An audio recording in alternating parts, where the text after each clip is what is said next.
I'm Mary May. I'm Maya L.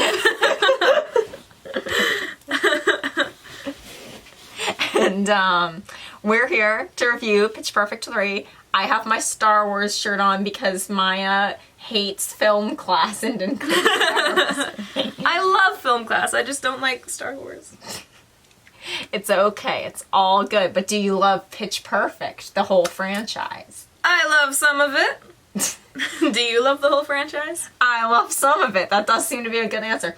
Now, to keep it short and simple here, what would you rate it, and what is your overall non-spoiler opinion? Alright. Of 3, or like the whole thing? I was talking about 3, but if you want to talk about the whole thing... I just want to talk about 3. Okay. I think I would rate Pitch Perfect 3 a 5 out of 10. And what was the other thing you said? And like a non-spoiler, what is the gist of it? Okay, yeah. So, a very 5 out of 10 movie. It is, it's very glossed up.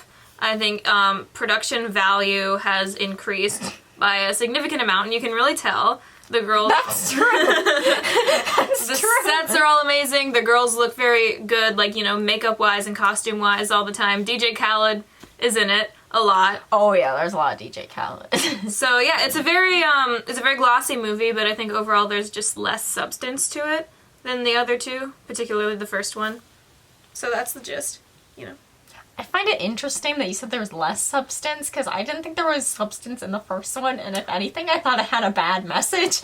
I actually did a whole, well, that'll spoil another part of our segments here, but I think I would give it a 5 out of 10 as well. Of course, I haven't really thought of that because we just saw the movie, so I haven't had it in my head that long for what I'm going to rate it.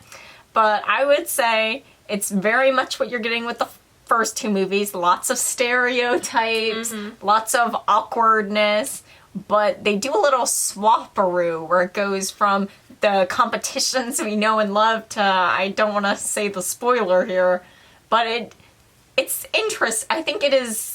The production value is a good idea for it. It's a weird thing where it was like, let's go all out and not make much sense. I feel like this one has a lot less of a focus than the first 2 movies did. Yeah, oh my gosh, yeah, definitely. Like, there's not one single plot that we're driving towards. There's like 5 things happening.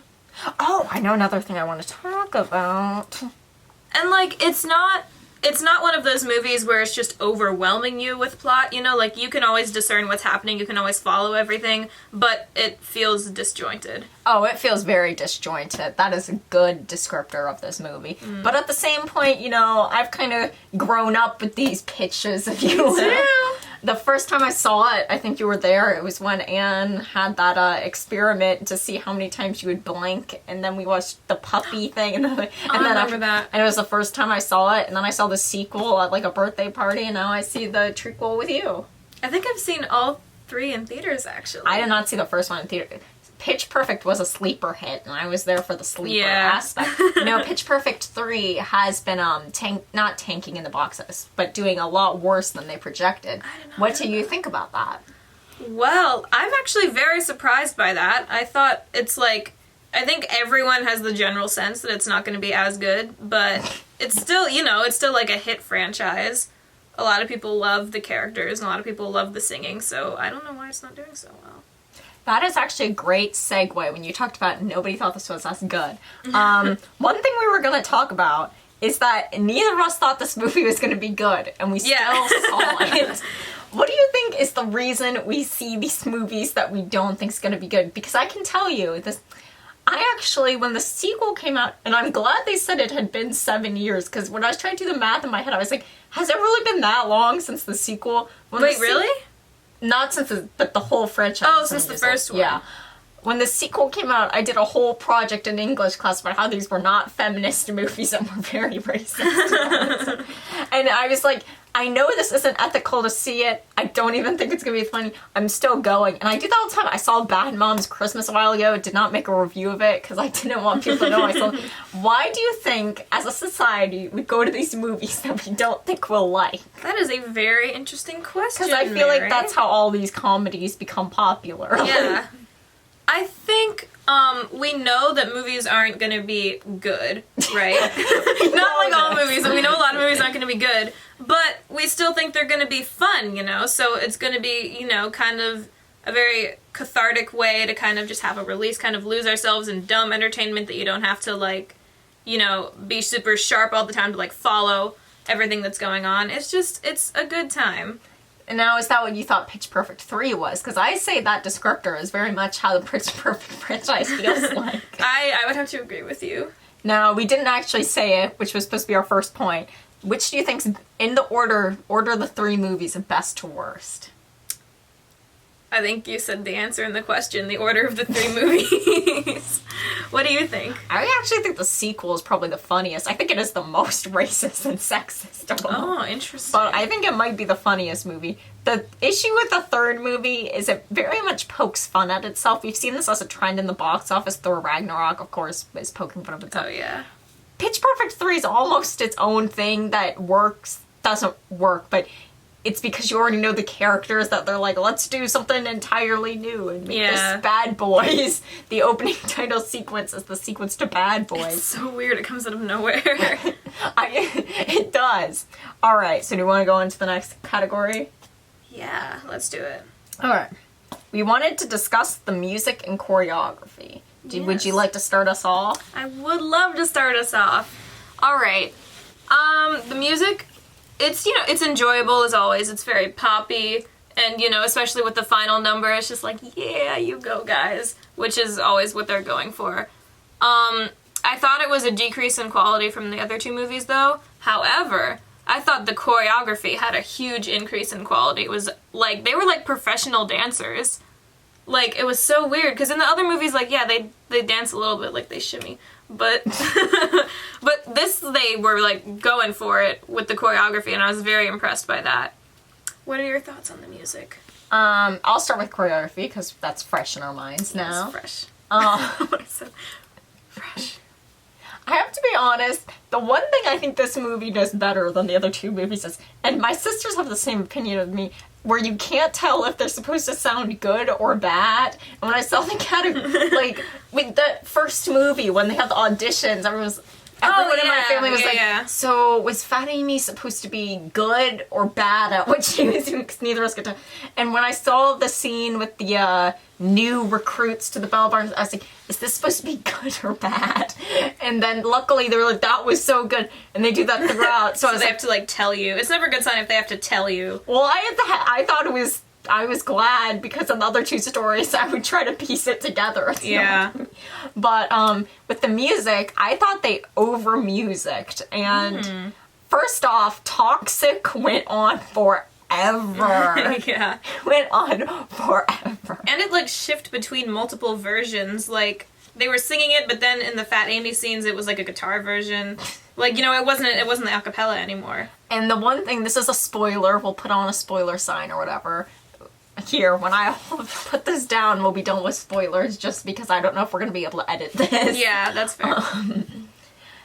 When they have that scene where they're, like, fighting the dad or whatever, and they have just random beats in there, I was like, it was such a weird music choice. And the last movie I saw, I was complaining about the music choice, and now I'm like, am I getting really crazy about music choices? I just feel like recently with these Christmas releases, oh my god, yes! I've been thinking that all over the place, because I said in The Greatest Showman they had a weird music choice, and Jumanji there was a weird music choice. And Wait, I'm where? In Jumanji? I just saw Jumanji, like... I just thought whenever they would put the Jumanji theme in, it was out of... Yeah, no, they were really... Actually, it's not about Jumanji, but I agree with you. Hey, I'm filming my Jumanji review later, so I guess I can invite you. Okay. So yeah, that was the music and choreography. Yes. Not... Oh! What? No, we can talk about that later. Wait, Wait, I had another point to make about the music. I kind of liked that all of the other, you know, like, competition bands that they were competing against had actual musical instruments, because that's way more realistic for the real world. That's true. Okay, one thing, because this is in the trailer, so it's not a spoiler. When they're all in this competition, I was like, well, what is this competition? The military-based DJ Khaled competition. Yeah, it's so weird. It's just like Let me tell you, my pet peeve in TV shows is that they always have the high schoolers are like, let's get a record deal. Like, that's how it works. Yeah. And when I saw this, I thought it was more plausible than the high schoolers could work. I was like, what on earth? They go to the military bases and they all duke it out for a spot in DJ Khaled. It's like they didn't. Why would an a cappella group open for DJ Khaled? Why would this redneck country be opening for DJ Khaled? The only people who made sense were either whatever the Calamity group was and the, like, dubsteppers. Dude, actually, the country guys were, like, my favorite. I'm into that kind of country, so I'm not, like, that's my sweet spot there. That's who I would have chosen, but I'm not DJ Khaled. That would, if I was the merchandising team and the marketing team for DJ Khaled, everyone would be like, let's get in more people by bringing in the country. Yeah, you need someone who, like, at least kind of fits his genre and his era, you know? Like, country would not work. And another comment about Becca's music. Oh, wait, I interrupted you. Did you have more to say? Oh, no, you can go first. I was like, that was kind of rude of me. No, it's all Becca's music fits DJ Khaled. It made sense, but what kind of... And all the dubs she was making until... There were no words. It was just her going, ooh, ooh, ooh. And I was like, various sounds. In the beginning of the movie, she makes that dub, and I'm like, is this a dub? There's no actual words in the song. Would anyone listen to a bunch of oohs? I did not like Becca's music, but at the same point, it did seem like what Becca would make after Yeah, no, she isn't a big words person, apparently. But her voice did sound nice. You know, like, objectively, the woo, they were on pitch. Did you think she was gonna do something with cups in this movie? I did not. I thought that was very dried out in the first movie. It was, but that's why I thought it would be in the other movies. What else was I gonna say? Country guys are my favorite. I just thought they were really funny, and they should have had a bigger part, in my opinion. And, with the riff off, it just felt so forced. Wait, is riff off a spoiler? Yes. No. Okay, yeah, so they have a riff off. I'm not sure there are spoilers. And so they have a riff off, which it just kind of feels like there's some, you know, movie executive, like, who has a checklist of everything they need to include in a Pitch Perfect movie, and riff off is, like, the first on the list, even if it's, like, so squeezed into the plot, and it just doesn't work. And, like, it doesn't make sense that all of the musical instrument bands would know how to a cappella, because, you know, they end up using instruments in the end, but when the Beccas first challenge them, they, like, come right... Not the Beccas, when the Bellas first challenge them, they come right back at the Bellas with, like, perfect a cappella out of nowhere, and it's like, they're not trained in a cappella. It's an entirely different, like, form of music, so they wouldn't know how to do that. And well, they were trying to, like, mess up the other people. I agree, the riff-off was out of there. I feel like since it was Pitch Perfect, you did need a riff-off. It just wasn't executed as well as it could have been. Yeah. And when the Bellas, like, showed what it was, you know, when they sang for, like, fucking, like, can I... Yeah, I don't get paid for this. But when they sang for, like, you know, like, 20 minutes straight and, like, remixed, like, 10 different songs, do you remember that part at the beginning? Yeah. Like, my thought was, like, oh, man, they just can't think of a way to fit a riff-off in, so they're just gonna have the Bellas do the entire riff-off themselves. And that's kind of what it felt like. I don't know. It was just... It wasn't... They could have fit in a riff-off better somewhere else. Or they could have tried. That's fair. That is definitely a fair assessment. Do we want to go on to the next subject? Yeah, I think I'm ready. Okay. So, how did you think they did with the transition from competition to semi-spoiler spy action movie? It was legit... For a second there, at the end, it turned into, like, a spy thriller movie, which was very out of nowhere. If you've seen it, then you'll know what we're talking about.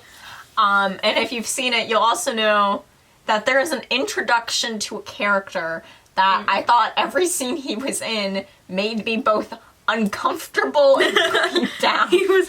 What was with his accent? Okay, he has this Australian accent, and it's like... Well, it's because he's, you know... What?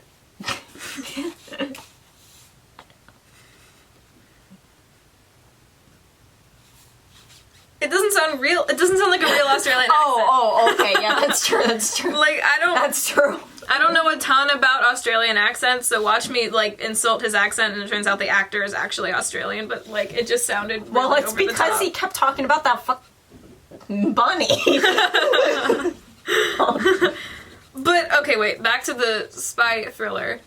It was, it definitely felt like a move where they knew this was going to be the last movie, so they're just trying to cram everything. I didn't even totally dislike it. It just felt like if they were gonna do that, it should have been installed before the competition, maybe, or maybe the whole movie be an action movie. Like, yeah, no, it was legit an action movie for like 20 minutes, and then it went back. And it went right back. It was just like squat in the middle of the third act. I felt like it was a weird part to throw it in there. Yeah. Okay, one thing we both noticed, and that was my first thought as I have to talk about this. Like, hi, Shorty. Hi, baby. Oh, he's not gonna make the scene besides the Viking. He's on camera. Making it. I love you. There was a lot of product placement from Mr. DJ Khaled. Oh yes. He paid a lot to be in that movie. I can. Oh, he. Oh, there was also a scene where you had some beats by Dr. Dre. Oh man!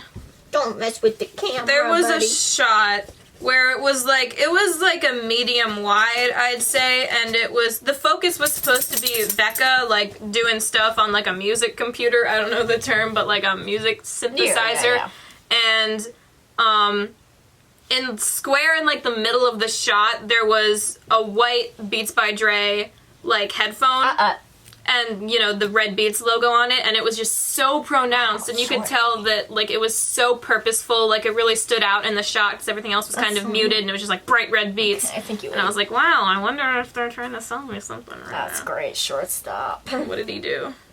Eat something. That was a cameo by my dog.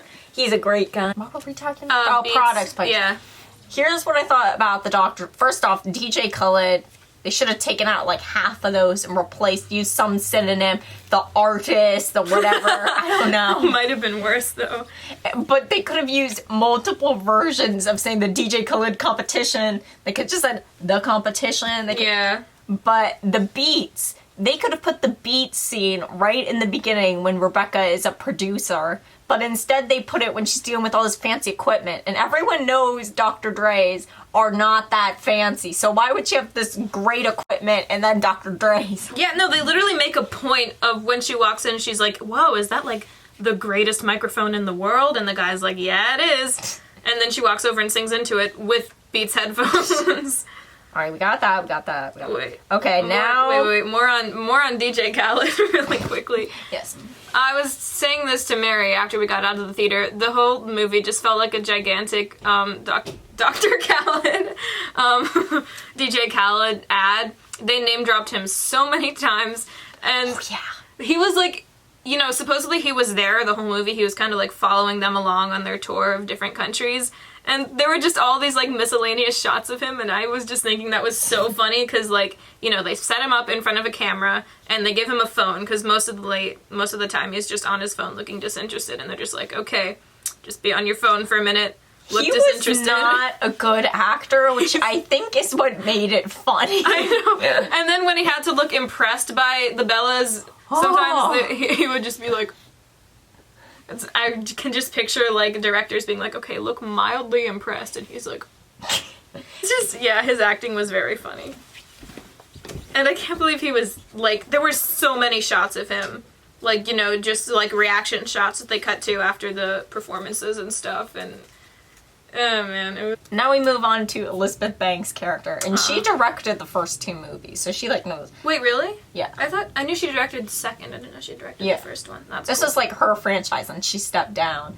But can we get a spin-off movie of her? Because let me tell you, what the does she do? Why would she be holding a college acapella thing? Then she goes on to the acapella tournament. Then she starts making a documentary about this competition that's not acapella based before she even knows the Bard and Bellas are going to be in it, because she goes in the first scene, that's true. Like, what is she, like a stalker?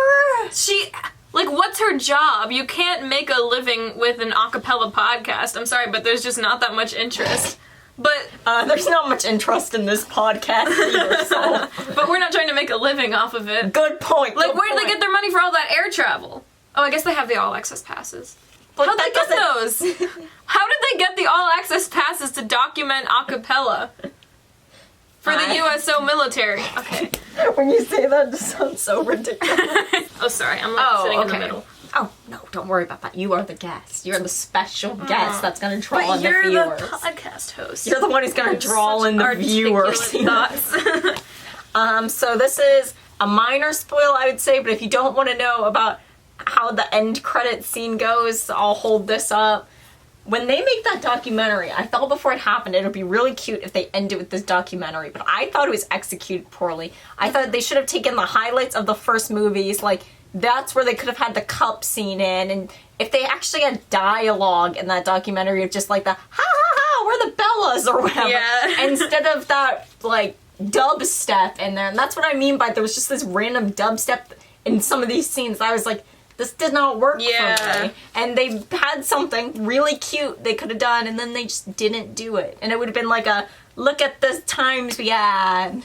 Instead it was Yeah. just like, here's some dubstep. It was pretty inconsistent as well, because, like, one of the early shots in, like, you know, the credits montage was, Haley Steinfeld, like, acting and then looking at the camera and making a goofy face, and I was like, oh, cool, so this is gonna be, like, a blooper reel. But then none of the other shots were, like, bloopers. It was all just, like, highlights from the films, so I was, like... I think there was one other scene where it There was was a blooper. one but other blooper, so I was like, either make it a blooper reel or make it, like, a highlights reel, like... I see your to point. jump back and forth. I didn't think about that, but now that you say that, it's It really kind of bothered weird. me so much for some reason. I think it's just because Oh my- I really wanted to see bloopers. This is not a spoiler, so I'm putting this down. But one thing in the credits, since they had that thing going on during the credits, I didn't even notice when they put Anna Kendrick's name and stuff. You know, when I started rereading the names, when they put DJ Khaled.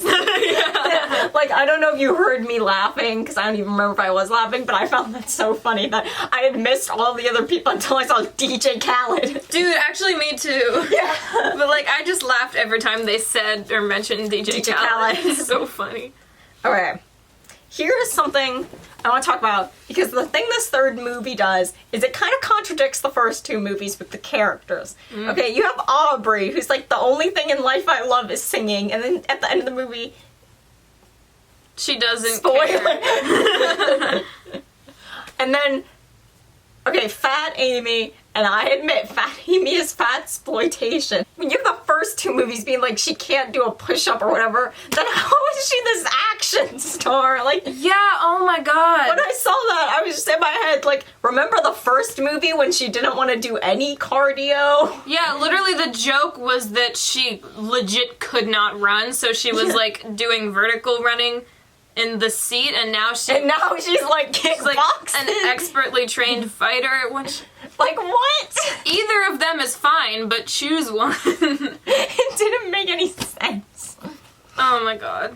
And then I didn't know why they needed to ruin the, and this isn't a spoiler, this happens at the beginning, the love interest. I got why Jesse was gone, because I don't even think he was on the sequel, but why did they just randomly kick off Bumper so she could have like a D-rate joke? Like, Yeah, yeah. it felt weird because I also thought Bumper was one of the funnier parts of those Bumper's movies. hilarious. So I don't love get why they Bumper. would get rid of him. Like, he could have just randomly been on the tour with him. Nothing in this movie made sense, so why would you need that Yeah. nonsense?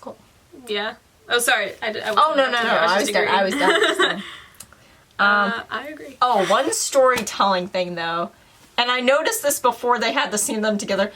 But you get daddy troubles from both Rebel Wilson's character and Anna Camp's character. And I was like, you don't need both of these. Yeah. Anna Camp has this kind of history in these movies of her dad's awful. So you stick with that. Or I guess for the plot of this movie, you don't, because you need Rebel Wilson. But I thought it was weird because they do that, like, scene, and then the next scene is the other person's issue with her father. And it wasn't a movie about father. Yeah, no, it was very heavy on, like, the daddy issue stuff. And I was like, this could have been written either better or omitted. Just like, this is a movie about singing. This is a movie about sisterhood. And that's my thoughts. Do you have anything to close out on? I think overall the funniest part of the movie for me was, the John character who was always with Elizabeth Banks. You know, like the really sexist guy. I just found everything he says so funny. I do not like those parts because they finally addressed it sort of in this movie that everything isn't sexist. But this is what my project was about, along with other stuff. This was a big project. They never address it in the other two movies. They never say what he's doing is bad. He's just the rich guy. Yeah. Oh, that reminds me of something I want to say. I thought they made some interesting lines with Fat Amy's character where if a guy said it, everyone would have said, don't write that in because they're, like, being a predator. Yeah, no, she was, like, legit sexually harassing these soldiers. Like, she was always like, so when are we gonna go to And I thought that was not good. Like, talking about, like... I want to say I did not condone that. Yeah, no, I get that it's trying to be funny, but overall, it just made me more uncomfortable because I'm just like, stop. Stop. Yes, I would agree. Yeah. That was a kind of bummer note to hit, but to end this video on. But, you know, we had fun, right? Yeah, it was a good time. It was a fun we kind of movie. grew up with these movies. They came out while we were in middle school. Unless they came out when we were in 5th grade. I think it was middle school. Yeah, no. Actually, yeah, no, because I saw the first one in theaters and I was in 5th grade. Because I saw it later on video, so... Yeah, we grew up with these. Yeah, no, if you like bopping out to some fun poppy music, then Everyone I would has give this movie a watch. Everyone has a crappy movie they grew up with. Yeah. Pitch Perfect was ours. We'll see ya. Bye. Oh wait, also the girls are really hot. Oh my god. Oh my god, that was one thing I wanted to say that I meant to say in the choreography. That did you notice? Because I noticed this. That if it was supposed to be a hot girl, that when they had the sailor outfits, they did not have a t-shirt, and if it was a not hot girl, as in like one of the reliefs, Chillin'. then they had the t-shirt. Yeah. Oh my god. And I was like, this is. They're sisters. They should all have the same outfit. Either everyone has a t-shirt or everyone has whatever you call those sailor outfits. Like I don't know the term, maybe like a halter top. Could be. But I just thought that was weird as well. Alright. Hey. We had some technical difficulties, but... We were recording for too long. I guess we will say goodbye. I hope you come to my channel some other time. Subscribe! Oh my god, you did not put the... Thank you for coming, Maya. I was so happy to be here. It was Very Aka fun amazing review. to have you. Bye!